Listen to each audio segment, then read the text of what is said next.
Hello, Annapurna स्वादनोखामध्ये तुम्हा सर्वांचे खूप खूप स्वागत. आज आपण महाराष्ट्रीयन पद्धतीने बनवलेलं पारंपरिक असं वांग्याचं भरीत पाहणार आहोत. वांगीचा तो भाजलेला स्मोक आणि पारंपरिक पद्धतीचे मसाले वापरल्यामुळे ह्या वांग्याच्या भरताला खूपच छान अशी चव येते.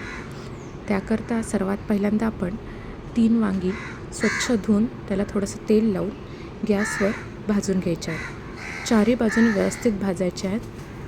वांगी छान भाजून झाल्यावर आपण एक कांदा बारीक चिरून घ्यायचा आहे.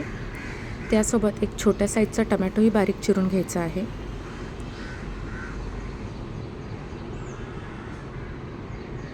आणि थोडीशी कोथिंबीर चिरून घ्यायची आणि 7 ते 8 लसूण पाकळ्या ठेचून घ्यायच्या आहेत. आपली वांगी तोपर्यंत थंड झाली असतील. थंड झालेली वांगी आपल्याला सोलून घ्यायची आहेत. अशा पद्धतीने वांगी सोलून झाल्यानंतर त्याला अशा हाताने स्मॅश करून घ्यायचे आहे. आता गॅसवर कढई ठेवायची आहे. कढईमध्ये एक पळी तेल घालून घ्यायचं आहे. 1 स्पून जिरे मोहरी घालायचं आहे. जिरे मोहरी छान तडतडून द्यायचे, कच्चे राहता कामा नये. त्यामध्ये 7 ते 8 लसूण पाकळ्या घालायच्या आहेत. लसूण पाकळ्याही व्यवस्थित आपल्याला लाल होऊन द्यायच्या आहेत, कच्च्या ठेवायच्या नाही आहे. आता ह्यामध्ये जो बारीक चिरलेला कांदा होता तो घालून घ्यायचा आहे. कांदा आपल्याला छान ब्राऊन होईपर्यंत फ्राय करायचा आहे.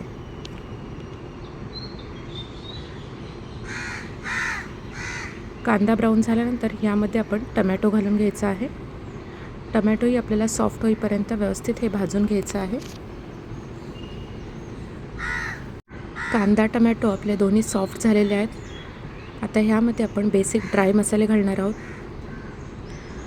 अर्धा टीस्पून हळद, अर्धा टीस्पून धनेजिरे पूड आणि 1 ते 1.5 टीस्पून पारंपरिक पद्धतीने बनवलेला घरात कांदा लसूण मसाला आणि चवीनुसार मीठ.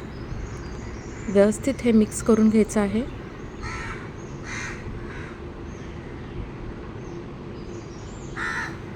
आपले ड्राय मसाले, कांदा, टमॅटो, लसूण हे सगळं व्यवस्थित मिक्स झालं पाहिजे आणि शिजलं पाहिजे. याकरता 2 ते 3 मिनटं ह्याला फ्राय करायचं आहे. भाजून स्मॅश केलेलं वांगं ह्यामध्ये घालून घ्यायचं आहे.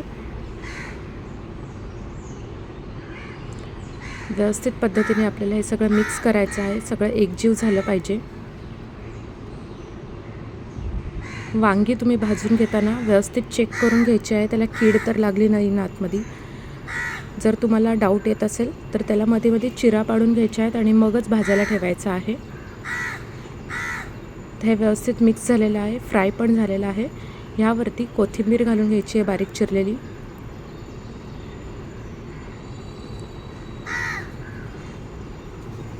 हे सर्व एकत्रित करून आपण ह्यामध्ये 2 चमचे भाजलेले शेंगदाण्याचा कूट घालणार आहोत. शेंगदाण्याचं कूट एकदम बारीक नाही कुटायचं आहे, थोडंसं जाडसरच ठेवायचं आहे. आपलं वांग्याचं भरीत तयार आहे. तुम्ही हे ज्वारीच्या भाकरीसोबत किंवा बाजरीच्या भाकरीसोबत नक्की ट्राय करा. रेसिपी कशी वाटली प्लीज कमेंटमध्ये सांगायला विसरू नका. Thank you so much for your support everyone.